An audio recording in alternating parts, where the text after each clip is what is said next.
Oh, welcome into the Russ Joy Show! I'm Russ Joy. You figured that out because you're smart. It's also the name of the show. You know what else we figured out? Hungry dogs run faster. You know what else we learned? Talent overcomes. Talent wins the day. Your team, your town, your Philadelphia mother flipping Eagles are Super Bowl champions. Oh yeah, you want to know why the show's late today? Because I decided to go support written journalism. I decided to run out to the store and go get a gosh darn newspaper. Go Birds! And you'll also notice, rest in peace to the Philadelphia Union poster that's been over here. I think we might have to, we're doing a little bit of rearranging. The patina on the Super Bowl 52 stuff is, you know, it's there. Thank goodness I laminated it back in the teaching days. But oh friends, this is bright. This is new. It's beautiful. It is a thing of absolute beauty. And I might pass out by the time today's show's over. But I'm going to tell you something else. You want to know what else was getting passed last night? Oh, the old pigskin. And you know who's passing it around? Do you know who got the job done? Do you know who faced adversity and who got slammed throughout the season by local media, national media, got no respect, and delivered? Jalen by God Hurts, Super Bowl champion. You could take your Josh Allens, your Lamar Jacksons, your Joe Burrows, take them, shine them up real nice. Take those QBs, turn that sumbitch sideways, stick it straight up, your candy ass. Jalen Hurts is a Super Bowl champion this morning. Jalen Hurts got it done. Oh, Russ. Saquon Barkley. He's going to be the one. He's going to deliver us to the promised land. He got us there. You rode him on his back. You rode Saquon to over 2,000 yards on the ground. Rode him through the playoffs. But who's the guy who delivers when the chips were down, when it mattered the most, when the big players make big plays? Jalen motherfucking Hurts is the reason that Super Bowl 59 went the Eagles' way. And the defense. Oh yeah, I know. I undercut myself here. And the Hurts rant by mentioning the defense. But oh no. The defense was an absolute behemoth on Sunday. An absolute pride to this city. Someday we will look back on this team and we will think about everything that transpired this season. And Vic Fangio's name is going to have a level of respect on it that I think to this point has really just been reserved for Jim Johnson. And I'll tell you what, that game last night was an absolute coaching masterclass. You want to know what the difference is between a team that is good and a team that is great and a team that is legendary and wins a Super Bowl? I've said the same thing the entire season. Good teams win. Great teams find a way to win when things aren't working. Super Bowl winning teams figure out ways to win and assert their dominance. And don't let that final score, even in the least bit, try to tell you a story.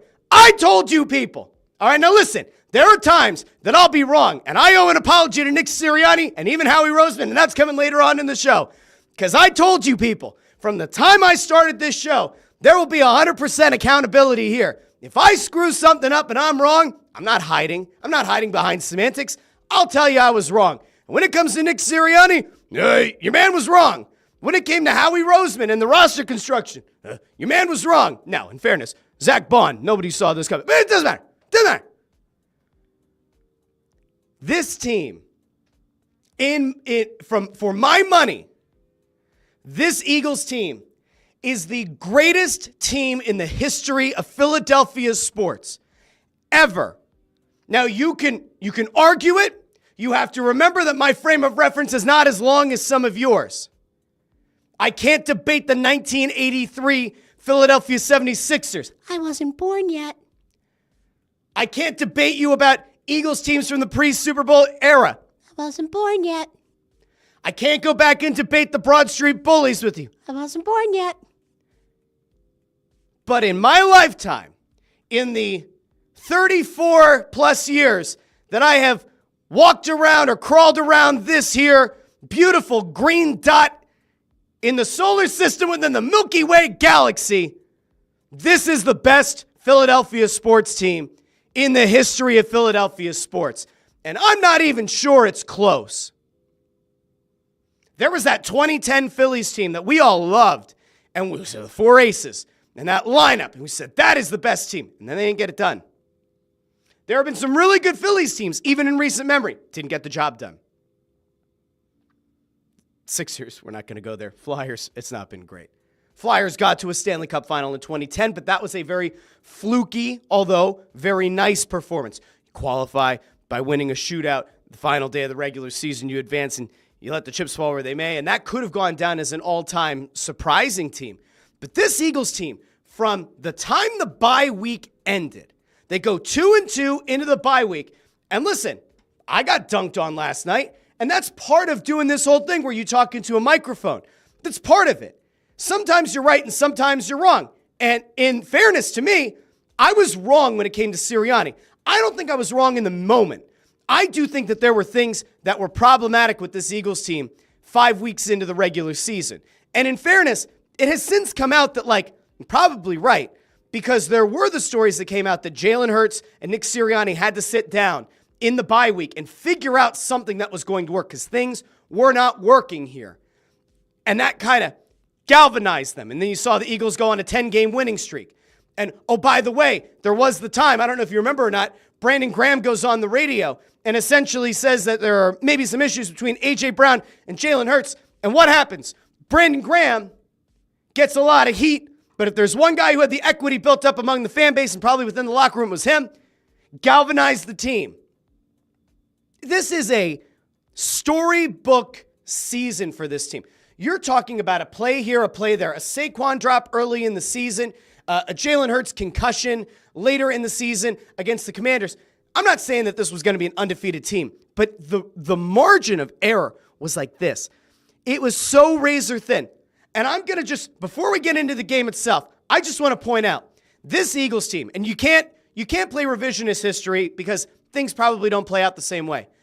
But the Chiefs were in the midst of trying to get this unprecedented third straight Super Bowl win. What no one seems to be talking about is the fact that had it not been for the sod father and had it not been for that dog shit field 2 years ago, we might have been talking about the Eagles winning 2 Super Bowls in 3 years. But we're not going to let that taint anything because Sunday was masterful. And I told you guys this was going to happen. I told you. This is part of the accountability thing. When I'm right, I'm taking a fucking victory lap. And I might take 10 or 15 of them between now and the end of the show. I told you guys last week there would not be a Chiefs blowout. I told you the Eagles were going to win by double digits. My score was 38-27. And I even said on the show, I think I said it last Monday, Wednesday, and Friday, because I wanted to have it really on the record. I said to you guys last week, I wouldn't be surprised if 6 minutes remaining in the game, the Eagles go out and they allow a garbage time touchdown to make the final score look closer than it was. I had 38-27. Game finishes 40-22. And the Chiefs pick up at least one relatively garbage time touchdown. Kenny Pickett took snaps in the Super Bowl. That's how far apart these teams were on Sunday. This was an absolute decimation. This was a curb stomp to Andy Reid, to Patrick Mahomes, to Travis Kelce, to all of them. This was a reality check. And it's proof that I was once again right, because I told you guys when the playoffs started, this Chiefs team is not the same Chiefs team that has run roughshod over the league. I am firmly convinced that if Baltimore had run the same kind of strategy that the Eagles ran last night, Baltimore would have made it to the Super Bowl. You would have had a much better game last night. I didn't think this Chiefs team was elite. You can't write off Patrick Mahomes. You can't write off Andy Reid. You can't write off Travis Kelce, even though he very much looks close to retirement. But I told you guys, double-digit win. I brought up the Vic Fangio thing. I gave you guys the stats. Yeah, Vic Fangio had never beaten Patrick Mahomes before, but we're talking about multiple years with Drew Lock as the quarterback of the Broncos. We're talking about a Dolphins team, by the way, that was so fucking dumb that when Vic Fangio ended up on the outs with Miami, remember this? Miami's best defensive players were celebrating it passive-aggressively on Twitter. Yeah, how fucking dumb do they look? Oh, Vic Fangio hurt our feelings. Vic Fangio tried to coach us hard. What an asshole. Yeah, that asshole. Now a Super Bowl winning defensive coordinator. A guy who took a player from the scrap heap in Zach Bond and empowered him to find himself and become an all-pro. That guy, that supposed asshole defensive coordinator who took 2 rookies in Cooper DeJean and Quinyon Mitchell and turned them into absolute rock stars in the secondary. The same supposed asshole defensive coordinator who took CJ GJ, brought him back into the fold, and that's also Roseman and Sirianni, but brought CJ GJ back into the fold, took Big Play Slay, helped him refine that confidence and be Big Play Slay once again. Got Jalen Carter and Jordan Davis to take their game to the next level. Josh Sweat took his game up 3-4 levels. Nolan Smith up 3-4 levels. Nakobe Dean prior to injury up 3-4 levels. This man deserves every bit of respect, and he's a local guy. Grew up a Philadelphia sports fan. How sweet do you think this tastes? His first Super Bowl win comes as the defensive coordinator of the team he cheered on as a kid. That's awesome. That defense was buzzing, and I said that last week. I said, don't be surprised if the Eagles get off to a strong... You know what? Do I do the victory lap? I'm going to get to the comments in a second. Do I get the victory lap? I think I might get to the victory lap. Because I clipped a little bit of last week's show. I put this out on the old Twitter.com, X.com. Because when I'm a jackass, I tell you I'm a jackass, and I move on with my day. I move on with my life, and I tell you guys, Russ is a little bit of a jackass here. But in this case, Russ was right. Let's just go back really quickly. Now, there are other parts of the show that aged even better, but I didn't have the time to clip them last night. But really quick, I'm going to throw this back to last week because I think it's important that we just make sure that yours truly is holding himself accountable. I said I'm going to owe Sirianni and Howie Roseman an apology shortly, but let's just go back. What did Rustradamus say on Friday? Rustradamus, enlighten the people. What did you say about this Super Bowl 59? Let's throw it out to, that's a good-looking guy right there. It's a good-looking guy. Looks like he's lost a few pounds since the flu. Keep it going, fella. Proud of you. Like, I have a hard time looking at this Chiefs offense and saying, oh, yeah, that team's capable of putting up 40 on this defense. I don't see it. The Seagulls defense has been elite all year at holding teams to like 21 or fewer points. That is correct. They've been an absolute stout defense. That is true. I don't see Kansas City scoring 35 points. And as I've now said a few times, I don't even see them scoring 30. Cha-ching! That's a green check mark! Whip, whip, whip, whip, whip, whip. And in fairness, had it not been for like a late defensive lapse after the Eagles are pretty much celebrating on the sidelines, they maybe don't even break 20, but we'll continue. 38-27 is the score. Pretty damn close. Now, would I be surprised if the Eagles go out and they get off to a strong start? Sure did. And that defense starts buzzing. Sure did. And this game starts to look not quite like a runaway. All right. But certainly doesn't look like what the national media thinks it will. Sure did. Just keep it coming. Yeah, I could see that scenario. We did see it. I'll be honest with you, and at the risk of looking like a total asshole, you're not going to on Monday if this were to play out. I don't see a scenario where the Eagles get blown out on Sunday. I don't see it. I have sat down like Doctor Strange. Oh, and I played out about 4 million different scenarios in my head of the Eagles getting blown out. It happens in one universe. Thankfully, it doesn't happen in this one. That's right. I don't see it. That defense would have to fall on its face. Vindicated! I am selfish! I am wrong! All right, it doesn't matter. Guys, I told you this was going to happen. I told you. Now, in fairness, I didn't think it was going to be a big old blowout, but I was pretty close on the score. I said 11 points. It ends up being an 18-point win, and it probably shouldn't have even been that close. I told you guys last week, and everybody that I saw from last week all the way through yesterday, they'd say, what do you think is going to happen? Now, I don't try to sell you on the idea that I'm an X's and O's guru. I'm certainly not. I'm not breaking down all 22 film. There are certain things that I'm good at assessing, and there are certain things that I am not. Or that I simply don't have the time to do, or I don't get paid to do. But the one thing that I've been very consistent about since last week, at the latest last week, was that I would have been surprised. I even said on Friday's show, I'd be surprised if the Eagles don't win on Sunday. I was very clear about it. I said I'd be surprised if they didn't win. I went into Sunday's game feeling excited, and I think I even tweeted this, but I said to my wife yesterday, she's like, you don't look nervous. I said, no. I said, this is the best Eagles team that has ever made it to a Super Bowl. I don't think the Chiefs are as good as they've been. I'm not even, like I said to her last night, I said, I'm not even anxious because I'm worried about what's going to happen. I'm anxious because I'm so excited to watch it unfold. I very rarely have felt like that going into games, but I had this like kind of calmness and coolness going into that game. I don't know if I've ever experienced it before, but I knew, in my heart of hearts, I knew they were going to win. I told everybody I knew that it was going to be a double-digit win and that there'd probably a garbage time touchdown from the Chiefs. Sometimes I'm right, and in this case, being right has never felt this good.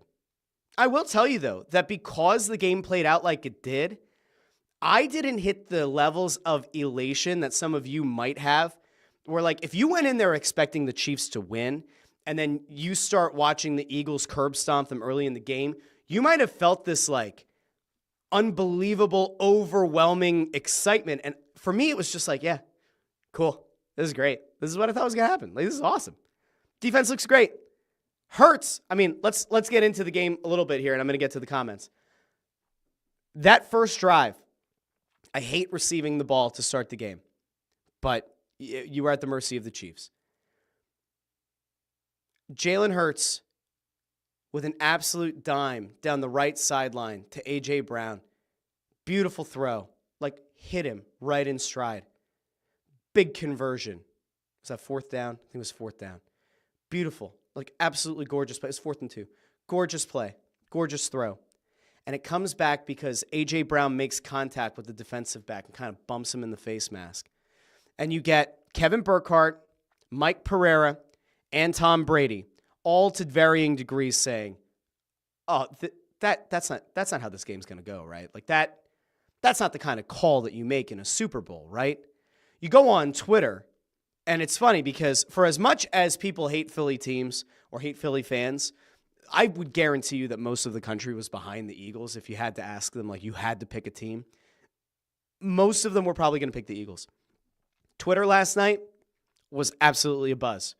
I'm seeing people who, like, hate Philly teams that I follow because, like, they have pro wrestling accounts or they have things that have nothing to do with sports or they're big New York fans or whatever, and I'm watching them say this is bullshit. So, like, when that happened on the first drive, my thought was either this is going to be an all-time screw job, and I'm not a big, it was the refs, but, like, it was either going to become an all-time screw job or somebody from league office was going to communicate to the officiating supervisor, officiating crew, this is not how we are doing a Super Bowl.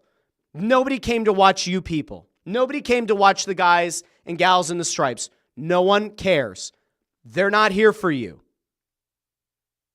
Now, the Eagles did get a makeup call on their next drive. They got a makeup call. Probably was a pass interference, but Brady also thought that was a little bit ticky-tack. From that point on, I thought the officiating was pretty fair in the game. I did. Now, there was a field goal attempt where they called a false start on Lovato, and then it happened again a second time. They called a false start on Lovato, which long snapper, is he trying to draw the defense offside, help you pick up a first down or get you to a 4th and 1 where you can tush push. Doesn't matter. I was genuinely concerned for about 2 minutes in the beginning of the game because the one thing that you can't control for, the one variable that you can't control for is how the game is going to be officiated. Now, we're gonna get into all this, but I said I'm going to go out to the comments, and we're like 20-something minutes into the show, so I do want to go out to the wonderful people who join me quite often over on YouTube, X, and Facebook. And by the way, I will take credit for this. 2 times, The Eagles have made the Super Bowl in a year that I started a new show 2 times. Both times the Eagles won a Super Bowl. Back in 2017, I started Crossing Broadcast with Kyle Scott and Adam Lefkoe. The Eagles advanced to Super Bowl 52, and they won. I did not start a new show 2 years ago. The Eagles lost. We started the Russ Joy Show last year, and we pulled it around, and here we are in February, and the Eagles won another Super Bowl. I'm not saying it was me, but it might have been me. All right, let's go out to the comments.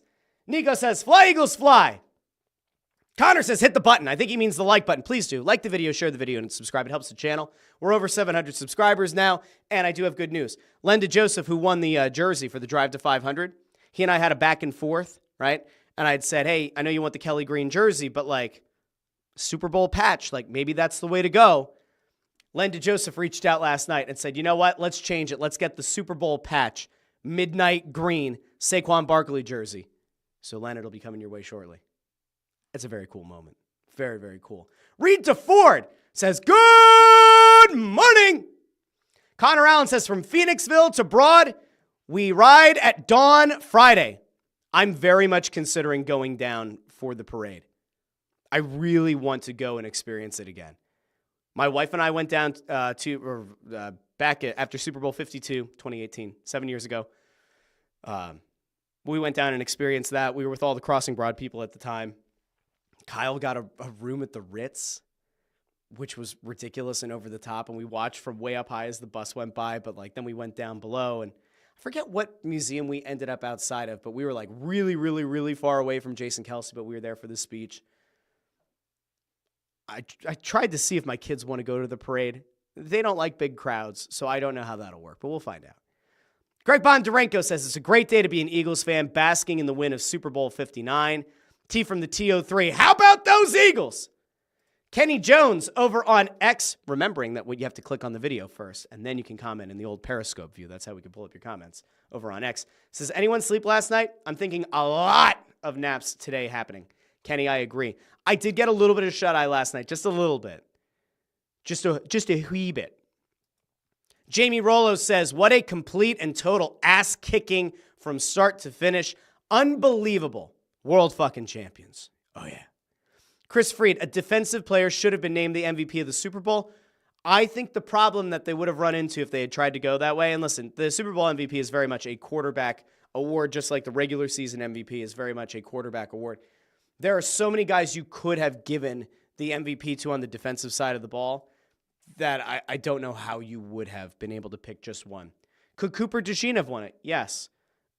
Could you have given it to Zach Bond, especially that interception with Mahomes pretty much having his back to his own end zone?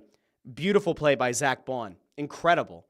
Could it have gone to him? Maybe. Could it have gone to any of the pass rushers who sacked Mahomes 6 times, despite the fact that they called 0 blitzes in the game?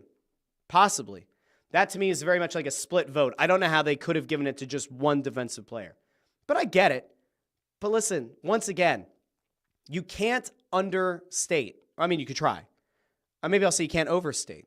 Can't overstate the importance of how Jalen Hurts played in this game.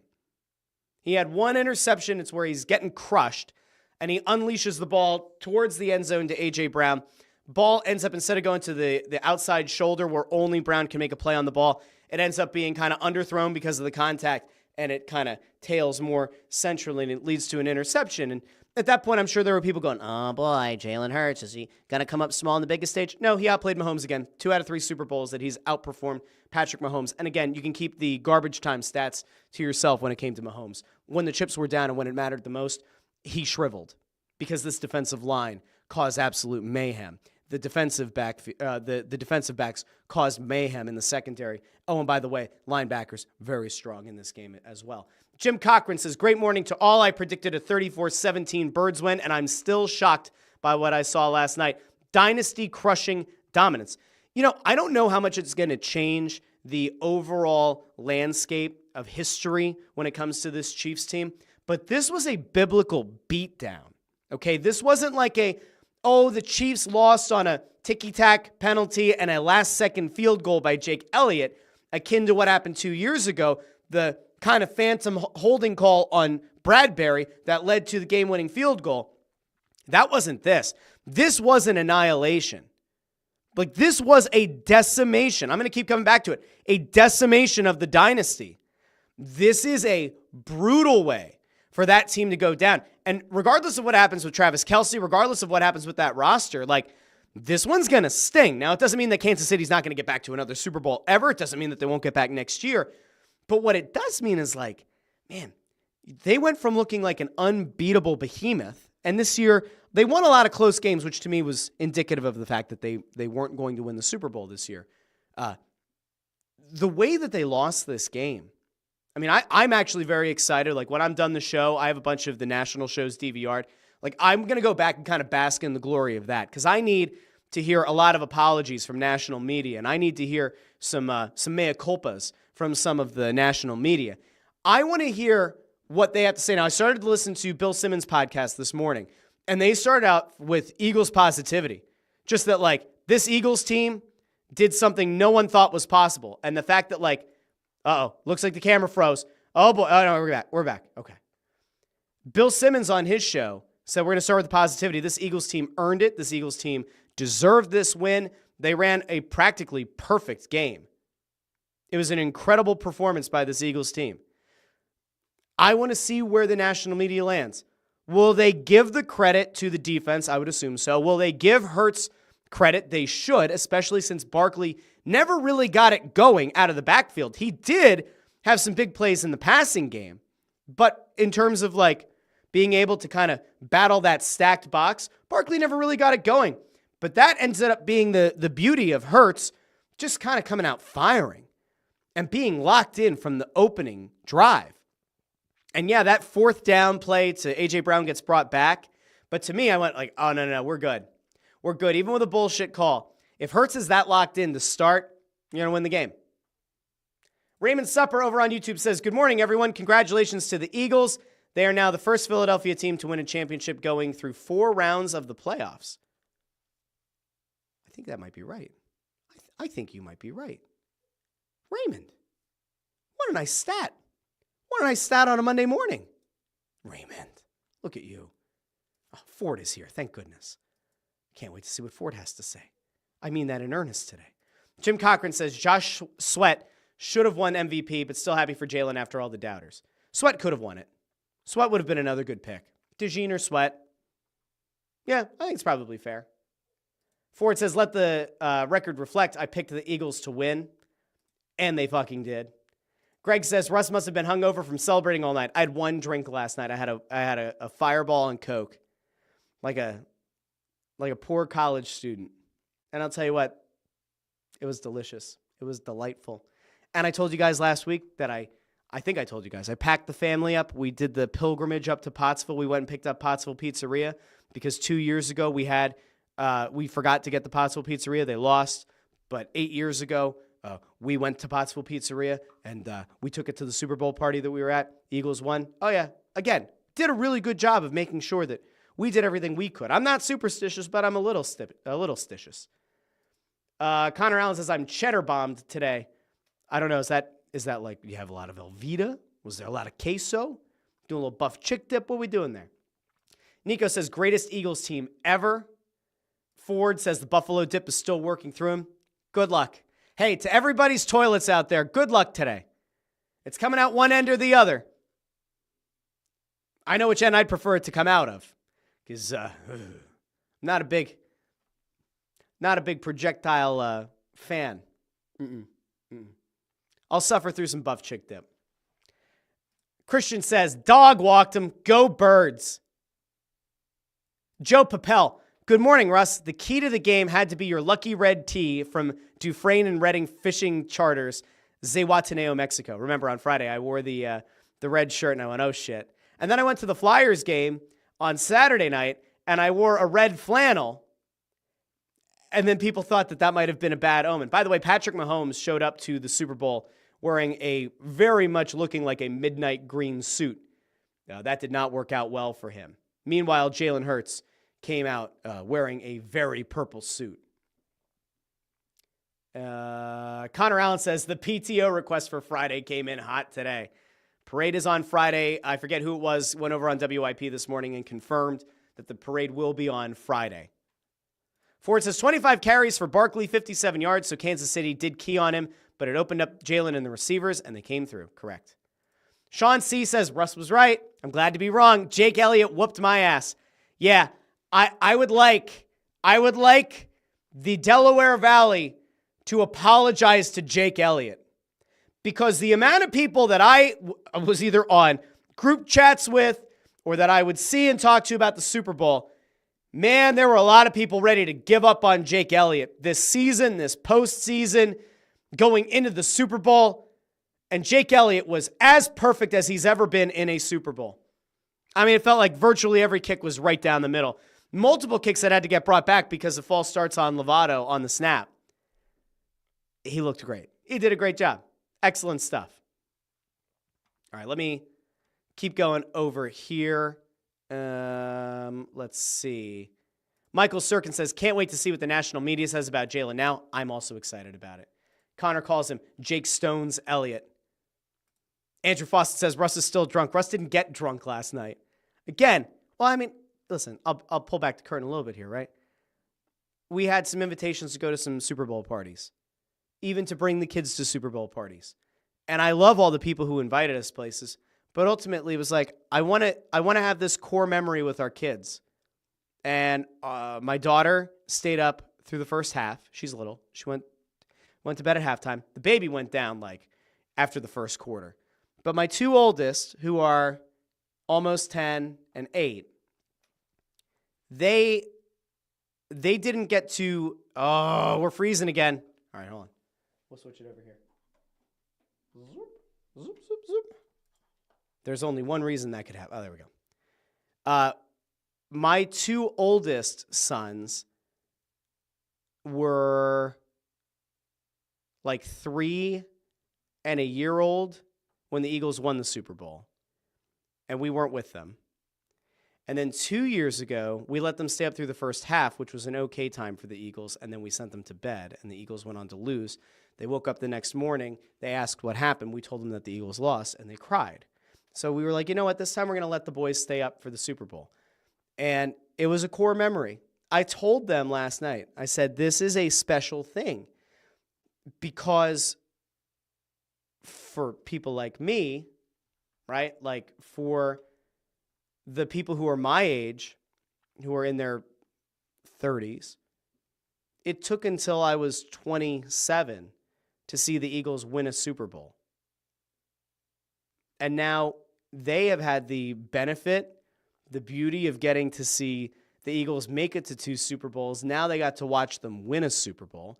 They've gotten to see the Phillies make it to the World Series. They've gotten to see the Union make it to MLS Cup. Like, there have been a lot of really cool moments since they've been born, but this is the first time that they will have a championship memory, and I'm really, really happy that it happened with me and with my wife. I really, that felt very special.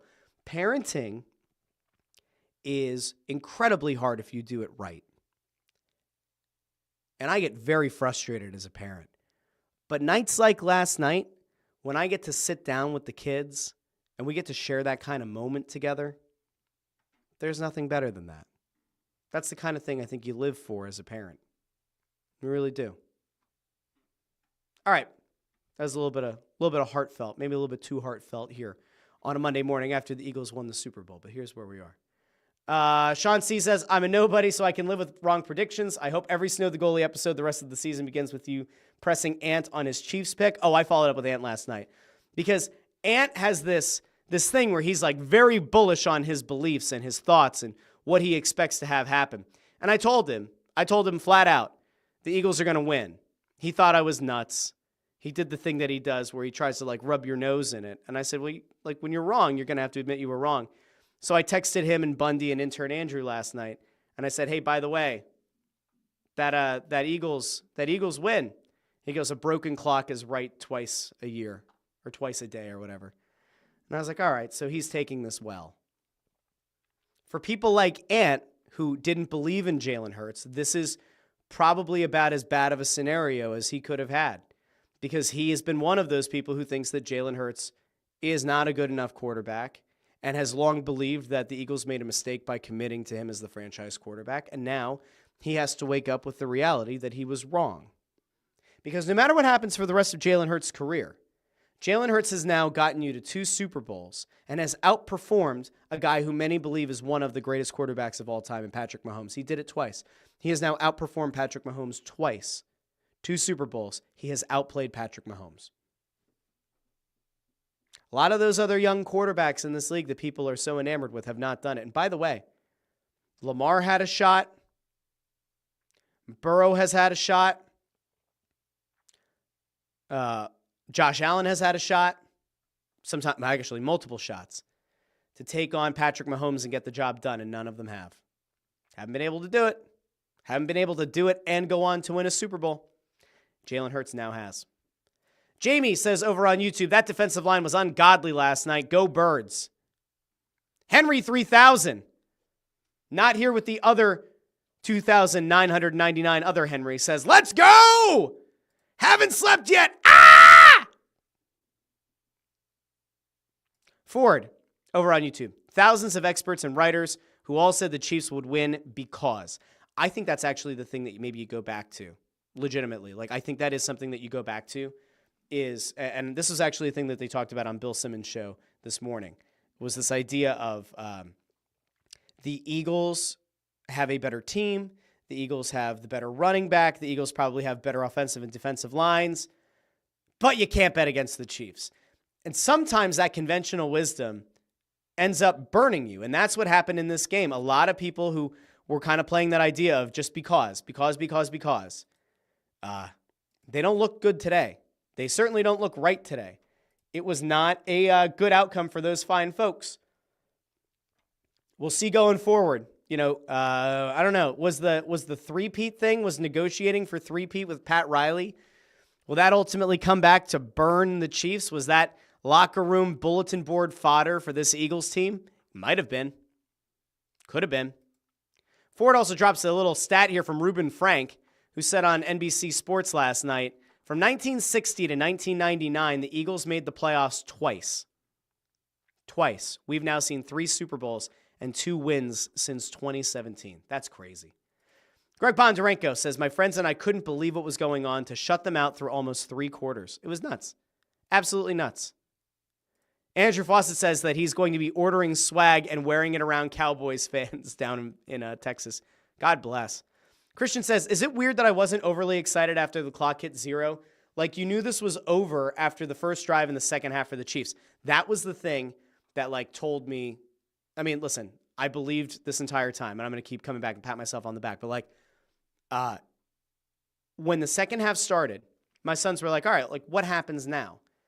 Eagles are winning. It's a shutout. Like, what do you look for in the second half? And I said, the most important thing for this Eagles team to do coming out of halftime, because I said about how, like, halftime kind of kills momentum in the Super Bowl because it's so long. I said the first drive for the Chiefs is going to tell you a whole lot about what's going to happen in this game. Because if the Eagles can get a stop on that drive and then go down and score points on their next one, I said this is effectively over. Now, Mahomes has explosive ability, and you never know. But I was like, if the Chiefs don't score on this first drive coming out of half, especially given how the first half ended, I viewed it as like deeply troubling, we'll say, for the Chiefs. And it proved to be. So no, I don't think it's weird, and I don't think it's crazy at all. All right. Landros 2 says the atmosphere was like an Eagles home game. That was the best part. I mean, there were the videos coming out from before the game when the Chiefs first came out on the field to warm up, and they got booed mercilessly, and then the Eagles came out, and it sounded like a home game. Gonna keep going over here. Jamie says we can definitely call Saquon the best free agent signing in the city. Yeah, I think so. I mean, I said this to you guys a week or two ago, right? I caught some flack for it on TikTok and over on YouTube Shorts as well. But, like, I said a few weeks ago that, like, Saquon Barkley is the best free agent signing the city's ever had. And he very easily, to me, eclipses Bryce Harper. And I know that people love Bryce Harper, and I like Bryce Harper a lot. But Bryce Harper hasn't delivered you a championship yet. Has not done it yet. They're not going to this year either, just to like set the expectations. Again, happy to be wrong, but that Phillies team is not good enough to win a World Series this year. We don't need to get into the negativity, but it's true. Barkley is the most impactful signing in the history of Philadelphia sports. He is the most impactful free agent signing because not only did he live up to expectations, he exceeded expectations, had over 2,000 yards rushing, could have gone for the rushing record in week 18, put the team in a large way on his back throughout the postseason. And while he didn't break through in the same kind of way in the Super Bowl, the fact that Kansas City had to game plan so much just to slow him down, that opened up the passing game. And then Jalen Hurts, A.J. Brown, Dallas Goedert, Jahan Dotson, Devontae Smith, they all had the ability and the leeway to then shine. And shine they did. Shine bright like a diamond. Okay. Andrew Fawcett says, I was moments away from buying a ticket on Saturday afternoon and driving to New Orleans, but reality hit me. Oh my God, it would have been so expensive. Unbelievably expensive. Greg Bondarenko here with a good thing. Says, Brandon Graham picked a hell of a way to call it a career. It's a beautiful thing for Brandon Graham. We found out late last week that this was going to be his final game. He's not entertaining another year, 100%. And the fact that that guy busted his ass the way that he did, rehabbed the hell out of that triceps. I still don't know how he played. And it wasn't like he was just there and on the sideline. This man was actively involved, was being held by offensive linemen. Brandon Graham going out there and winning a championship and then calling it a career, delivering this team 2 Super Bowls, has one of the most iconic moments in the history of this franchise, the strip sack in Super Bowl 52, and now he gets to go out not just saying like, hey, they gave me a little tap on the head and a little pat on the back, and they let me stand on the sideline for the Super Bowl. No. He was impactful in this game, and he was part of why Mahomes was so thrown off. I mean, listen, if you go back and you watch this game, and I think we're all going to go back and watch this game many, many times into the future, very many times.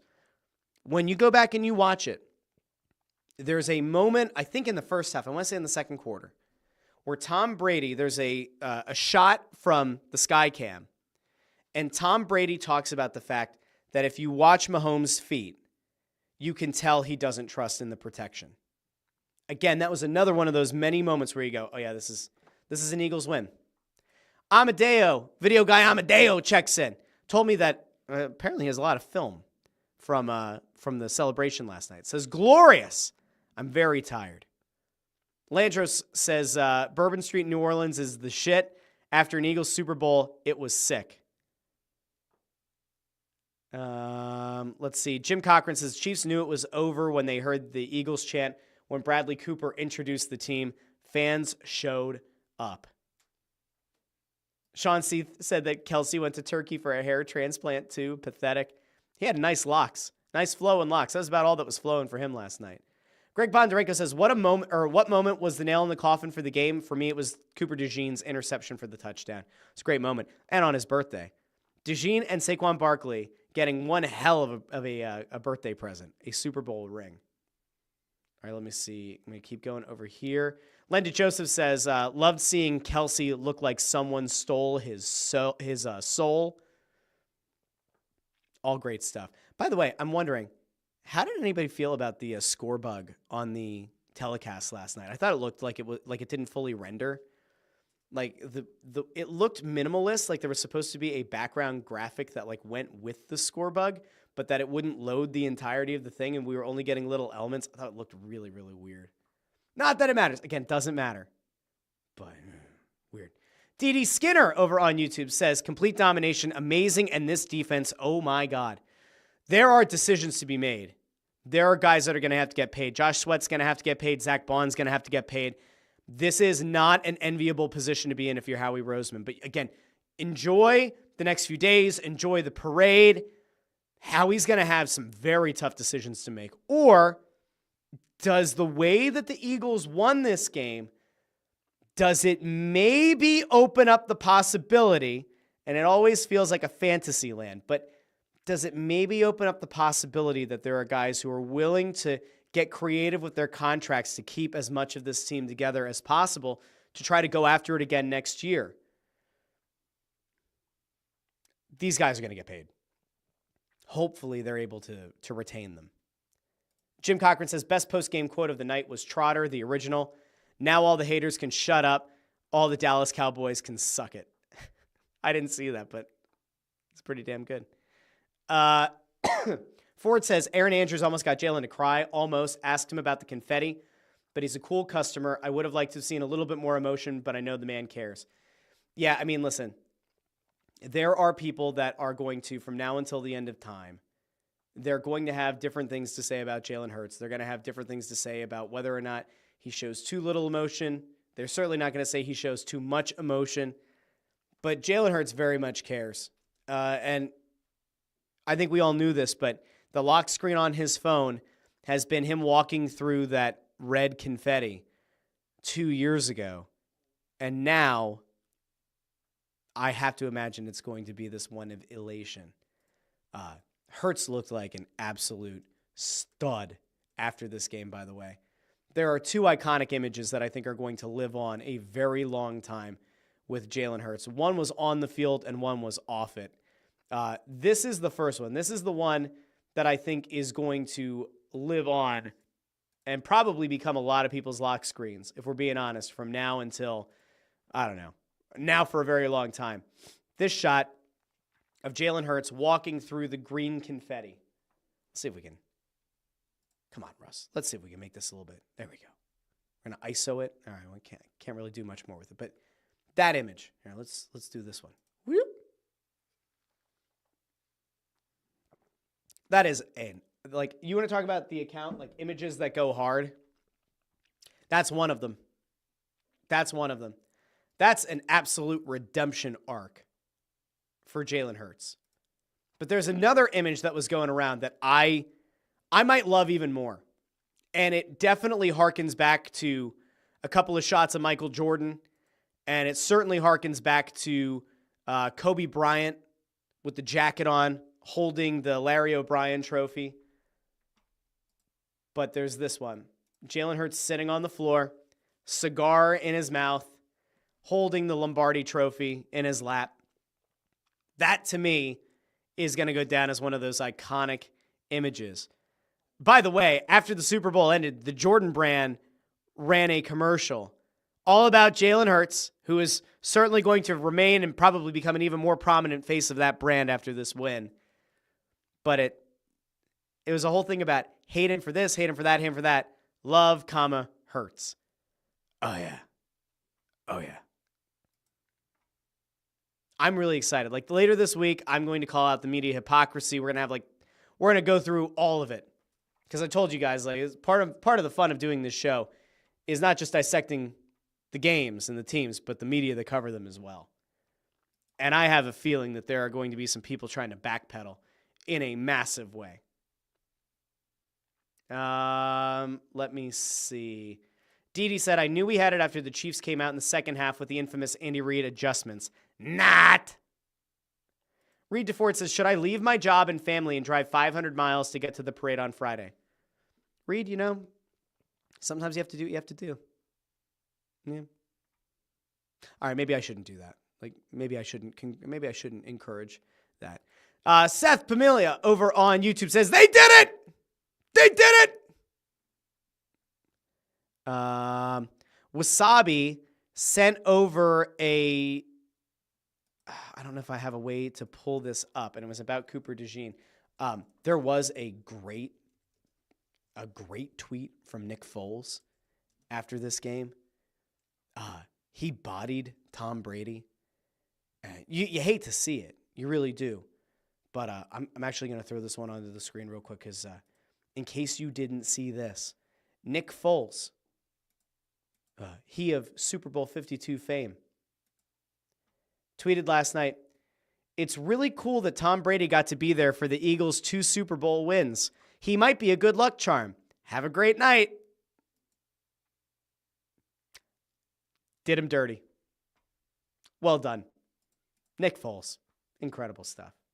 Incredible stuff. Now, trying to figure out which thing it was that was sent over here. I'm going to try to find it. at some point here. Wasabi sent over a tweet, but I can't pull it up and get through that way. We'll see if I can get there. And if not, I don't know. I'm not sure what the video was. He said it was the best picture. I'm not sure which picture it was, but, okay. Amadeo says, Kansas City did shut down Barkley. Jalen controlled the whole game. Agreed. Sean C. says, at the start of the Russ Joy Show, Russ Joy was licking his lips at the thought of Bill Belichick coaching the Eagles. Just worth noting. So I put this out last night because there were people starting to try to do the old takes exposed. And I said, I'm going to owe Nick Sirianni an apology. And in fact, a lot of people are. Now, here's the difference between me and many of your local media pundits. A lot of the local media people are going to say, oh, no, I supported Nick the whole way. I did not. And a lot of them didn't either. And when this team entered the bye week at 2-2, they looked listless. They looked disinterested. They looked largely checked out.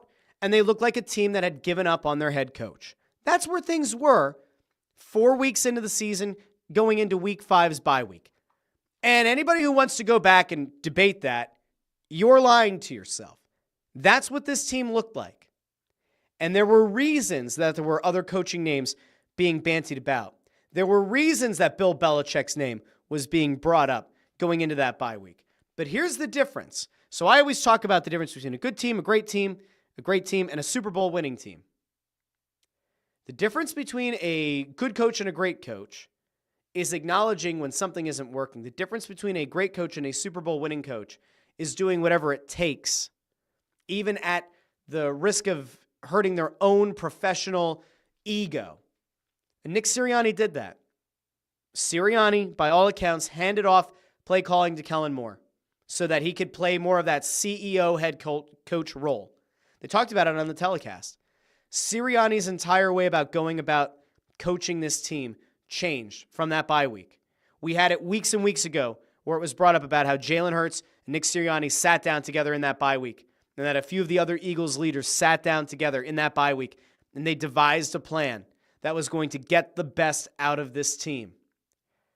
A stuck-up jackass of a human being doesn't allow that to happen. A stuck-up jackass of a head coach says, no, I'm right. This is going to work. Nick Sirianni did not do that.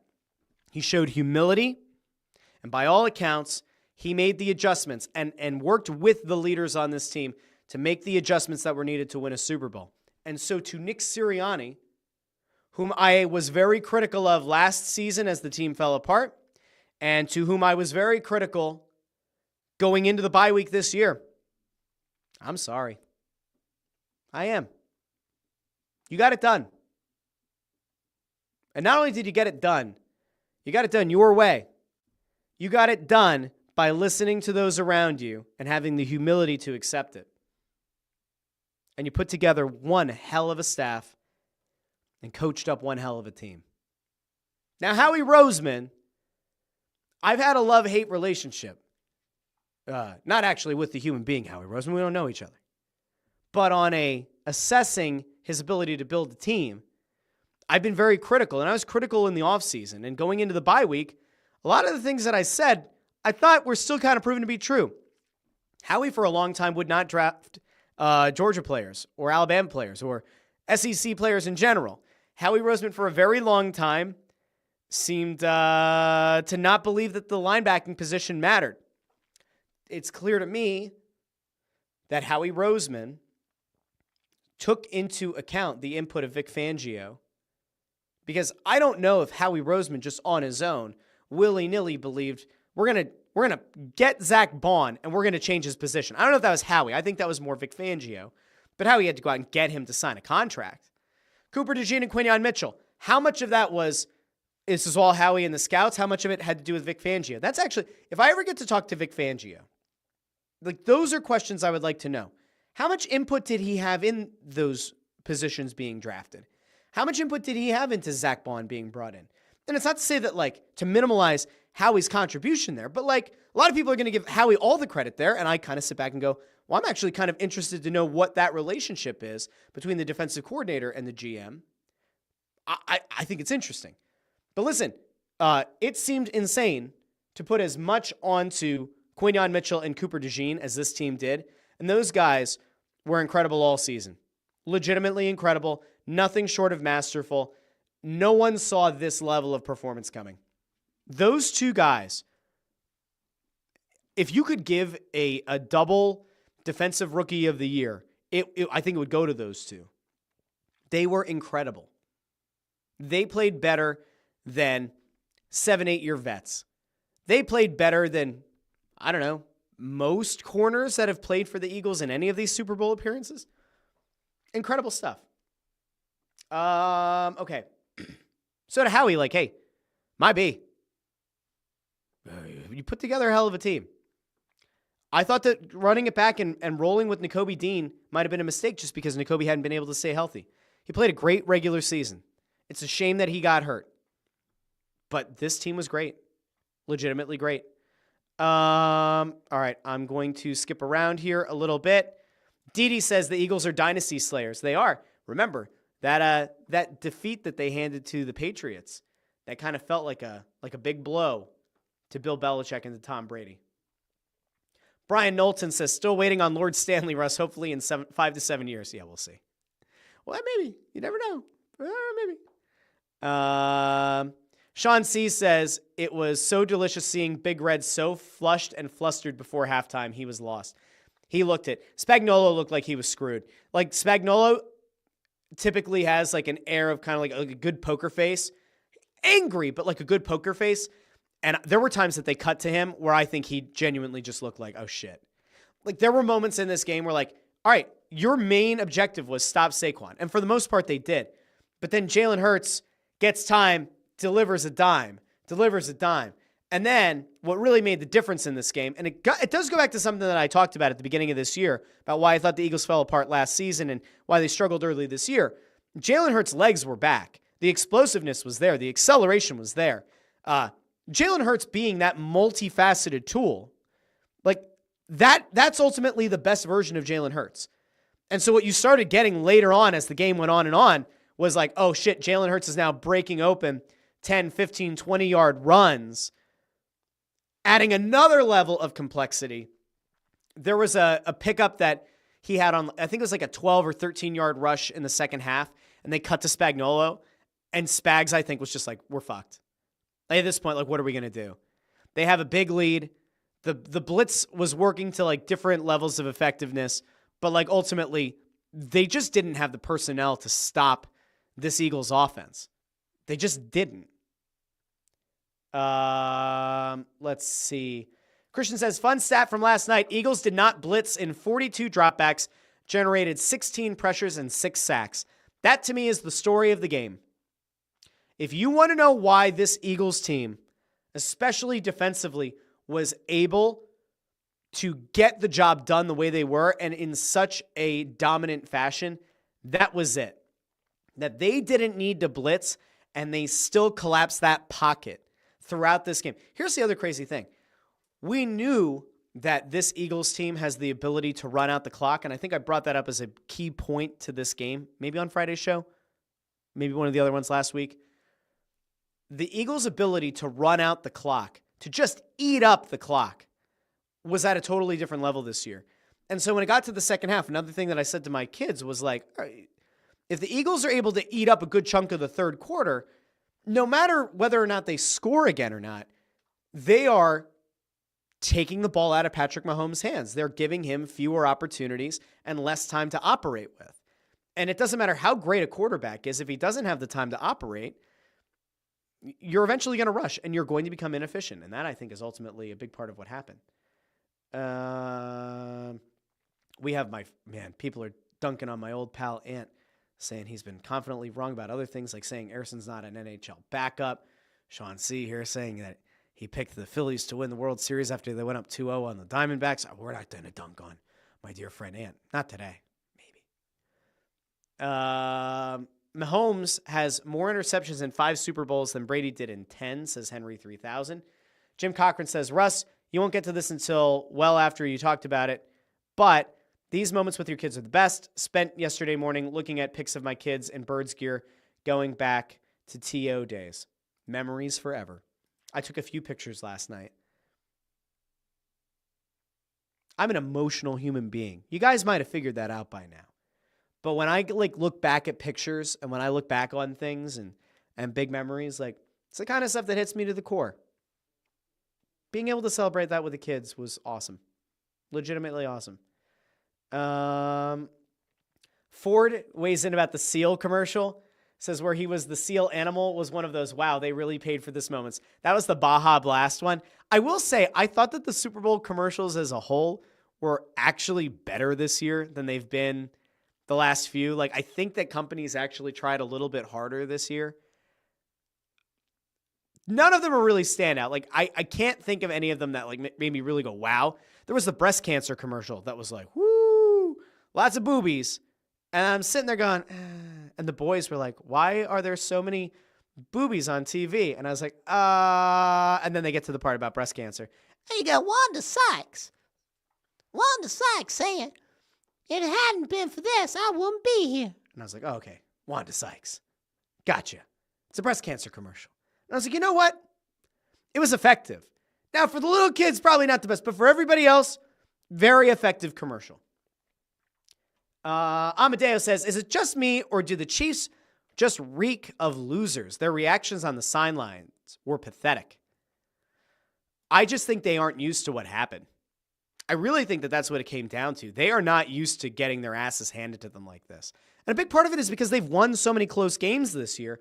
They probably just thought that they had this in the bag and that they were going to be able to do it and they were going to be able to get over the hump and that they were going to be able to get a few quick scores, and it didn't happen. Joe Papel says BG may take up the coach's ask to run it back. I don't think he will. It's a perfect way to go out. Do you think Jason Kelce has any regrets about retiring? But nobody asked that question. It's just me. Do you think Jason Kelce kind of sits back and goes, oh, shit.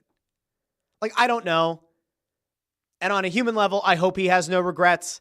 He seems to really be enjoying what he's doing now as a pundit and hosting the late night show, and he's everywhere.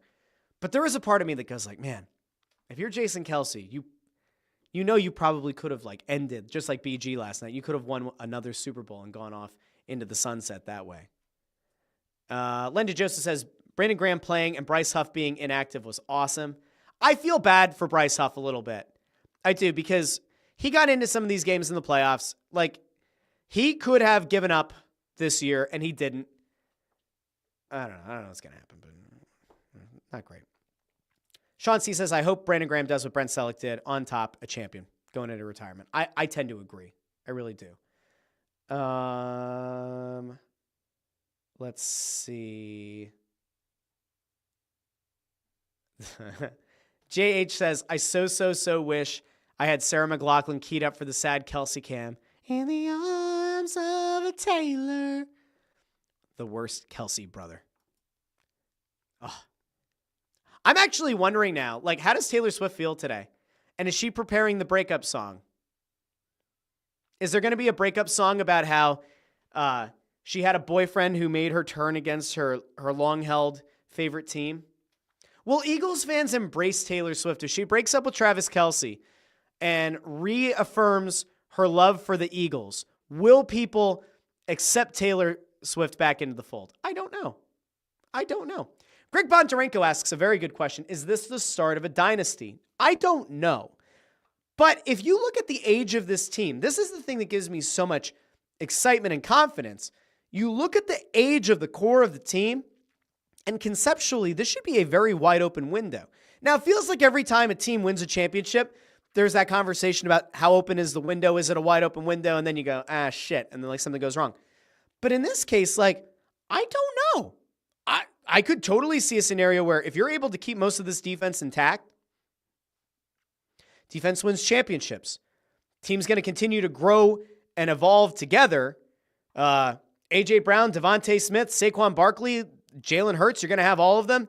The majority of the offensive line is certainly young enough and able enough to come back. You are going to have to figure out Lane Johnson at some point. He doesn't have 10 years left, so that's its own thing. Jake Elliott proved once again why he's one of the best kickers in football. He'll be back. I don't know not a dynasty, but I certainly feel like they have a lot of potential here. I certainly feel like it's not close. I felt like 2 years ago they had to do a lot of overhaul because of how old the defense was. And Super Bowl 52, I felt kind of iffy coming out of, like, a few weeks later when you start to assess the upcoming season. Because it's like, well, Nick Foles got the job done, but can Carson Wentz do it? Here you have Hurts, who outperformed Mahomes in 2 Super Bowls. I feel very confident about him. Now, I am going to say this one thing. I didn't want to say it last week because, again, I'm not superstitious, but I'm a little stitious. All I kept thinking about this postseason, the only negative that was just kind of like here, Saquon Barkley has gotten hurt in other seasons for the Giants. And a big reason why you didn't play Saquon Barkley at the end of the regular season and go for that rushing record is because you didn't want to see him get hurt because it would tank your chances of winning a Super Bowl. Well, it all comes out in the wash. It all looks great because you ultimately went on to win the Super Bowl. I had a legitimate concern at some point, I think it was a week ago, where I was like, man, I want this Eagles team to be able to be healthy and go into the Super Bowl healthy. Let the chips fall where they may.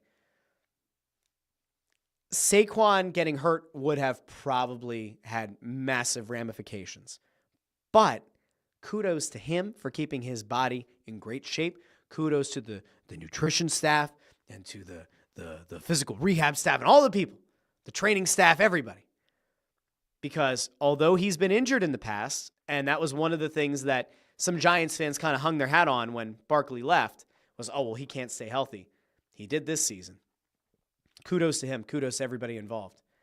Greg Bondarenko says, I love the Gatorade dunk on Nick. I mean, it happened with 3 minutes left. And then the Chiefs went down and scored a touchdown. And it's like, all right, maybe. Not that it was too early, but you're like, I don't know. But then Kenny Pickett came in, and it's like, Connor Allen says, I bought the Super Bowl DeJean jersey before the confetti even touched the ground. Good on you. Obozo says, just got in. Did we discuss how many poles are getting greased yet? I mean, the insanity last year, insanity of what happened last night. We're going to get there in a little bit. The show's going very long, but it is a Super Bowl celebration, so I don't know. How upset is anybody really going to be? Henry 3000 says, found you in the latter half of the season, Russ, but my sentiment still stands. You're great at what you do. I appreciate that, Henry. Thank you. I do appreciate that. It's very nice of you to say. I try here. Channel continues to grow. The good thing for me is that I don't lean too heavily on Eagles stuff, so I'll have a lot to say about the Sixers and the Flyers and God forbid the Union and I guess the Phillies. Like, the show doesn't stop. It's going to keep going. So hopefully all of you are going to hang around and we're going to keep enjoying the rest of 2025 leading up to the next Eagles season. Hopefully you all hang around. We still have a lot of fun. I think that I think that the show itself will have some slightly different things happening over the next few months, especially as we get to the summer. There are some things that I wanted to experiment with this show and about topics and about interviews that I'm really interested in trying to do. But we have the Sixers and the Flyers for better or worse for the next few months. And I think that's going to be enough to kind of keep carrying us through. But we'll see. I'm always going to experiment to try to make the show as good as I possibly can. Let's see. This goes back to the head coach thing, but JH says, I was a certified Nick Doubter. And says, hell yes, Russ, he made the changes and made it work. Jim Cochran says, kind of sucks Hurts is going to have to deal with yet another new offensive coordinator next season. Yeah, it does. Kellen Moore leaving for the Saints, I think, is a mistake. I think he's going to ultimately regret that decision because I think that a better job will come open next season. I think it's a total mistake. But you know what? Kellen Moore, all the best to you, man. Help to get this team back on track offensively. Help this team get to a Super Bowl and win it. Kudos to Kellen Moore. We never thought that we would actively cheer for somebody who had loyalties to the Dallas Cowboys, and yet he did it. He did it. All right, let's see. I'm going to keep going. I'm going to try to go around here. There's a whole lot of stuff. Nico says, Chris Jones falling to his knees had me laughing so hard. I felt bad for him. I don't root for injuries in games. When I saw him go down and adjust the knee brace, I felt bad for the guy. But when it was a drop, I don't know if it was a Kelsey drop or it was a Hollywood Brown drop or it was a Hopkins drop. There was a drop and Chris Jones fell off the bench. And I agree. That did bring me a little bit of joy. I did. Amadeo says, did you see DeAndre Hopkins complain about the refs? I did not. Oh, I might have to find it now, though. Because, oh, boy. Because if this is like a good... Oh! Here we go. DeAndre Hopkins. Oh, my God. This is rich. All right, here we go. Here's DeAndre Hopkins talking about how apparently the Chiefs did not benefit from any calls. In fact, the Eagles benefited from the refs. Oh, boy. You know, I saw a lot of things in the media about the refs, but obviously what y'all gonna say now about the refs and us when there was a lot of touchy calls? Are y'all gonna report that? Are y'all gonna talk about the refs now? Loser mentality, baby. Oh, that made me warm and fuzzy in my tum-tum. No, I don't think the media is going to report on that, DeAndre. No, because your fucking team has benefited in a large way for years now on ticky-tack calls, including on the first drive of this game. No, I don't think anybody feels bad for you, fella. I don't think they do. Let me see. I'm going to go to a couple of other things here before we get to some of the celebration, and then we're going to head out. Jim Cochran says, Huff had 5 tackles and 2.5 sacks this season and is on a $51 million deal. He'll be okay. I mean, it's a fair point. Taylor Swift's reaction to the boos just shows what kind of bubble these people live in, says Sean C. Yeah, that was kind of wild. It was, they showed Paul Rudd. He got some applause. Then they showed T Swift, and she got booed. Like, mercilessly booed. And in the camera angle, she was like this. And then she looked at her friend like this, which was like closer to the camera, and she kind of smiled very nervously. Oh, yeah, it was brutal. Absolutely brutal. All right. Connor Allen asks, are you going to the parade or watching at home, Russ? I'm not sure yet. There's a decent chance that I end up at the parade. And if I do, and any of you do, we can meet up. But I'm not sure. Not positive yet. Amadeo says, at least Kellen went out with his 2 best games as Eagles offensive coordinator, the NFC Championship game and the Super Bowl. I agree. Jim Cochran says that drop that Hopkins had at the end of the first half looked like he had money on the Eagles. Oh. Now, I really quickly want to get to some of the celebration because it was about as raucous and insane as you could have imagined that it would be. And remember, on Wednesday and maybe even on Friday, like we're going to do some recapping here of the national media as they try to almost certainly walk back the criticism. But there are a lot of things. There were some incredible videos coming out from the celebration last night. Anybody out there like horses? Because if you do, I've got a horse video for you that I'm sure is going to make you feel warm and fuzzy in your tum-tum. This, again, is why Philadelphia is an absolute insane place to be. But here are the horses.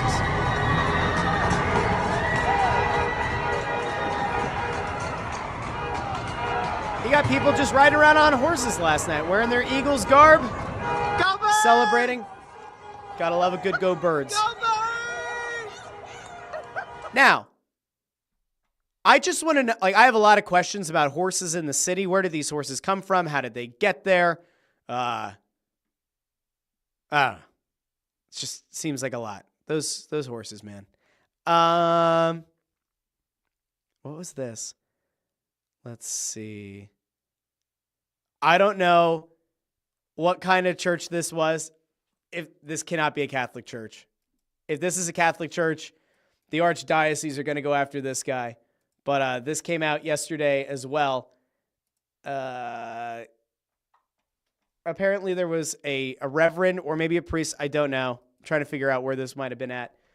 But apparently the priest, the reverend, whatever, they did a Fly Eagles Fly on the way out.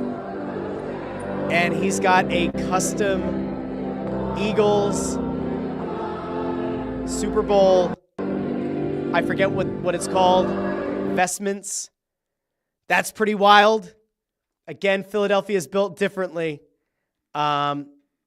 The videos, though, coming out from downtown, the videos coming out from from Broad Street last night were insane. There's actually, one of them is an absolutely incredible drone video.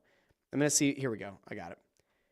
There's a drone video, and I'm going to get rid of the audio on it because I'm sure that it has music that we'd get flagged for. So we'll be a little bit more careful here. But here's last night. This is out in Philadelphia, watching as the people fill the streets, celebrate the second Super Bowl in franchise history. Fireworks going off. The hype was real. That's just cool. Seeing the whole city lit up green. It's going to be an absolute madhouse on Friday, without a doubt. Like 100%, without a doubt. It's going to be not a disaster like in a bad way, but it's going to be an absolute mess down there. Getting a hotel room on Friday, going to be virtually impossible. Good luck to anybody and everybody who tries. Apparently, there was also a proposal on Broad Street last night. It would appear that the woman said yes. Anyway, a lot of stuff going on last night. Very cool. There was a mini fire. Where's this? 12th and Market Street last night. Good God. All right, we're gonna take a look at this, and then we're probably gonna pack it up for the day. But here you go. This was a video from Fox 29.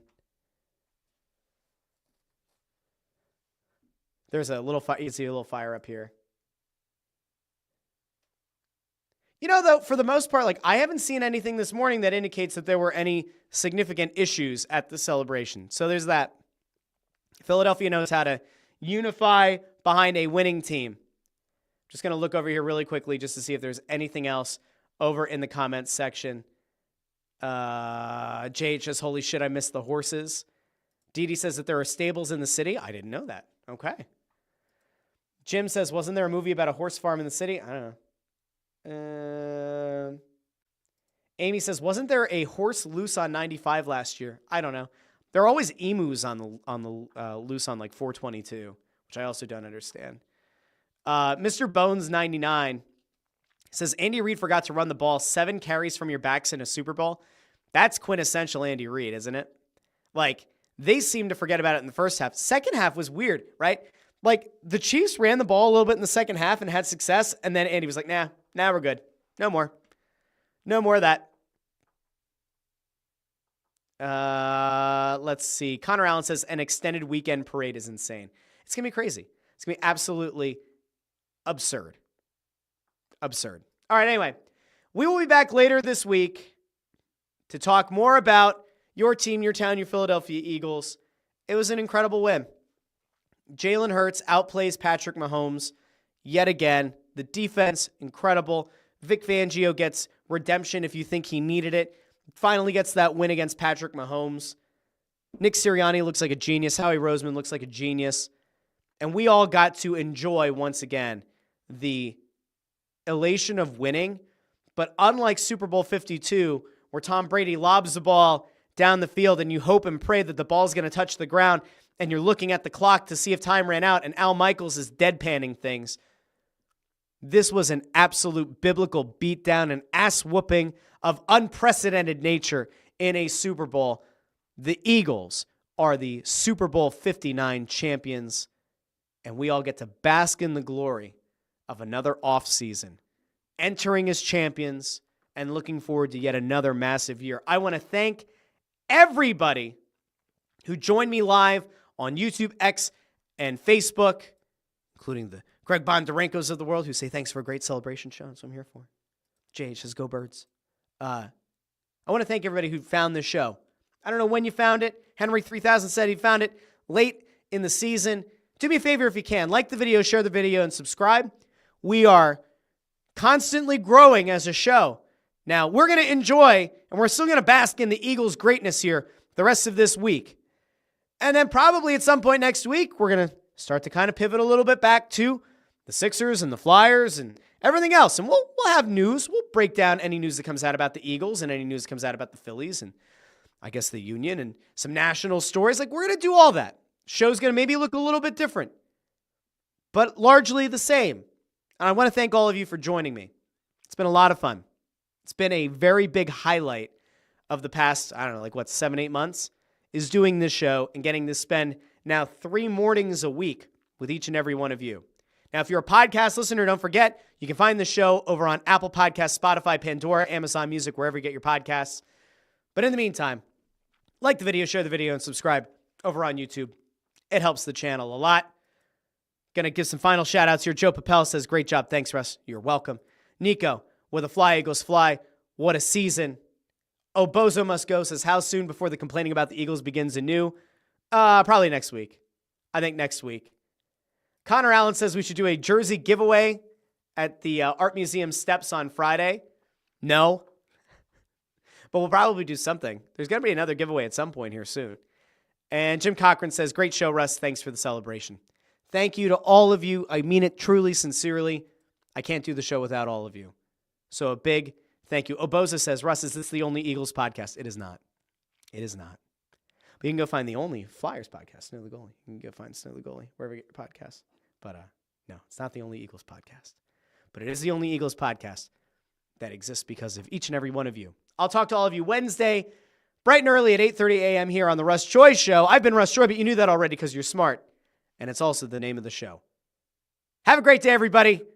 The Eagles are Super Bowl champions. And it feels great. Have a good day, everybody. No. Have a great day. Talk to all of you.